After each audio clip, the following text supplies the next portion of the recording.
The Cabinet Room in Downing Street, 100 years ago the political centre of the most powerful empire the world had ever seen. And it was here that British and Irish delegations hammered out the treaty which ended the War of Independence but also sowed the seeds for civil war. The 5 Irish negotiators were Minister for Foreign Affairs Arthur Griffith, Minister for Finance Michael Collins, Minister for Agriculture Robert Barton, and 2 lawyer TDs Eamon Duggan and George Gavin Duffy. Controversially, Irish leader Eamon de Valera did not attend. The negotiations opened on October the 11th, with Irish emigrants keeping a vigil outside. Among the issues, the future of the already existing Parliament of Northern Ireland. How much control would Dublin have over defence, finance and trade? And most of all, would the new state be an independent republic or stay within the British Empire?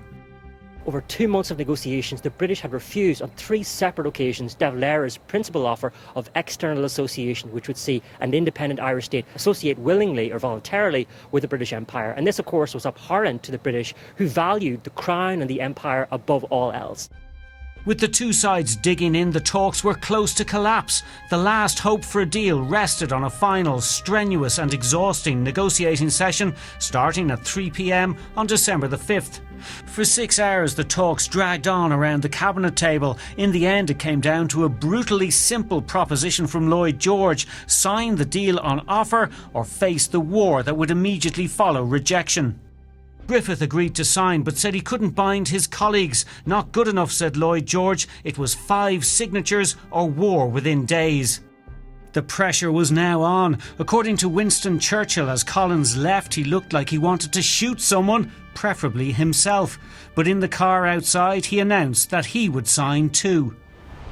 At 9 p.m, the delegates got back to Irish HQ here at Hans Place, where Eamon Duggan confirmed that he too would sign. That made it 3 out of 5. But George Gavin Duffy and Robert Barton still refused. It was 3 against 2 and the argument continued hot and heavy for over 2 hours. They are reminded of Lloyd George's threat of terrible and immediate war, and war within 3 days. And it's impressed upon Barton and also George Gavin Duffy that they alone will be responsible for bringing the Irish people back to war. And Collins, Griffith and Duggan impress upon them that it's for the Irish people to decide whether there should be peace or war.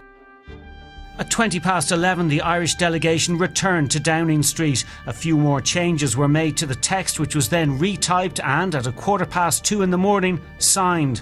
The merits of the treaty are still debated, but few doubt its significance. Immediately, of course, it caused a split in the Republican movement, which led to a bitter civil war in 1922 and 1923. But ultimately, you can see the long-term effects to this present day. It created the independent Irish state, which of course leads to the Irish Republic, ultimately. It also saw the removal of British soldiers from independent Ireland, and ultimately it enshrined what became Northern Ireland in the annals of history. The events of 100 years ago still cast a shadow.